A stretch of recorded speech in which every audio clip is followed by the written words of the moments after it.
আসসালামু আলাইকুম, সবাই কেমন আছেন? আশা করি সবাই ভালো আছেন। আমি সুফিয়া। আজকে আবার আপনাদের সাথে শেয়ার করার জন্য আজকে আবার নিয়ে আসলাম নতুন রান্নার রেসিপি। তো আজকে যেটা দেখতেছেন সেটা হচ্ছে লাউয়ের খোসা। এটাকে সিদ্ধ করে নিয়েছি, ভালো করে ধুয়ে সিদ্ধ করে এখন আম্মু এটাকে একটু বাটা দিয়ে নিবে। তো এটাকে এখন বাটার জন্য শিল বাটাতে বসে গেছে, এখন বাটতেছে আর আম্মু করতেছে, এই জন্য পাটাটা ওইভাবে ঘুরে আছে। এই দেখেন আমার ফাইনালি বাটা শেষ।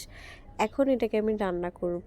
তো মানে রান্না না, এটাকে একটু ভুনা ভুনা করব। তো এখন পেঁয়াজ কিছুটা লাল লাল করে নিব, নেওয়ার পরে একটু রসুন বাটা, আদা বাটা একসাথে দিয়ে হলুদের গুঁড়া দিয়ে সব কিছু মশলা দিয়ে এখন আমি এটাকে সুন্দর করে ভুনবো। তো এটাতে আমি একটু রাঁধুনি ইউজ করছি, যেহেতু রাঁধুনিটা দিলে এটা অনেক বেশি ভালো লাগে। আর একটু ছোলার মানে যে কোনো ছোলার ভিতরে একটু মশলা দিলে অনেক বেশি ভালো লাগে। তো এখন দেখেন হলুদটা দেওয়ার সময় আমার অর্ধেক হলুদ পড়ে গেছে নিচে। তো এখন আমি লবণ দিব, দিয়ে এটাকে ভালো করে করব। এত সুন্দর ফ্লেভার আসতেছিল, এত সুন্দর হয়েছে রান্না, তো কি বলবো। এখন একটু জিরের গুঁড়ো দিব, বেশি দিই নেই। আর এখন দেখেন একটু মরিচ দিয়ে দিচ্ছি, আমি আবার কাঁচা মরিচও দিব। আর দেখেন এতটা তেল ছাড়ছে, এটাতে অনেক তেল লাগছে, মানে কি বলবো, এত পরিমাণ তেল লাগছে। তো এখন এটা আমার ফাইনালি একদম হয়ে গেছে। এখন এটাকে আমি ছোলা বাটাটা দিয়ে দিব, দেওয়ার পরে দেখেন এটা হয়েছে লাউয়ের ছোলা। দেখেন লাউ কেমন একটা জিনিস, যে লাউয়ের তো একদম জান্নাতি একটা ফল। তো এখন এটার সাথে আবার যখন লাউয়ের ছোলাটাও খাওয়া যায়, ভাজি করে খাওয়া যায়, ভুনা করে খাওয়া যায়। তো কার কার কীভাবে পছন্দ অবশ্যই আমাকে কমেন্ট করে জানাবেন। বাট আমার কাছে ভুনাটাও ভালো লাগে, আবার ভাজিটাও ভালো লাগে। তো খারাপ না, ভাজিও আমি করছি, করে দেখছি অনেক বেশি ভালো লাগে। এখন আমি কিছুটা মরিচ দিয়ে দিব, কাঁচা মরিচ, এটার ফ্লেভারটা ভালো আসার জন্য। আর দেখেন এটা আমার ফাইনালি হয়ে আসতেছে, অনেকক্ষণ ধরে নাড়তেছে যাতে নিচে দিয়ে না লেগে যায়। আর এত বেশি ভালো হয়েছে, বাট বোনাটাও আমার কাছে খুবই ভালো লাগে, তো এই জন্য করলাম এটা।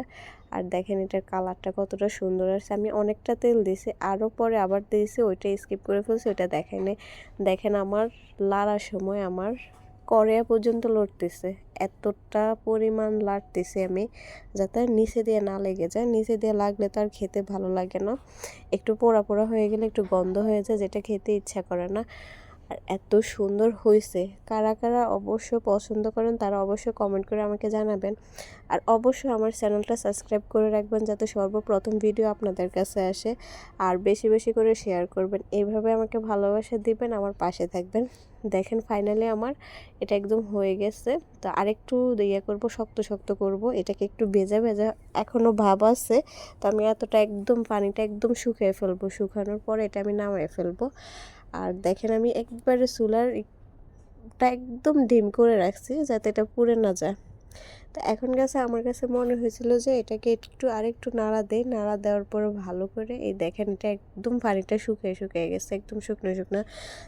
যারাই খেয়েছে তারাই বলছে অনেক মজা হয়েছে। এটা অবশ্যই বাসায় একবার ট্রাই করবেন, করে অবশ্যই আমাকে কমেন্ট করে জানাবেন যে কেমন হয়েছে। আর এটা দিয়ে ভাত খেতে এত বেশি মজা, গরম গরম ভাতের সাথে, উফ অসাধারণ। ওকে, ভালো থাকবেন, আসসালামু আলাইকুম, আল্লাহ হাফেজ।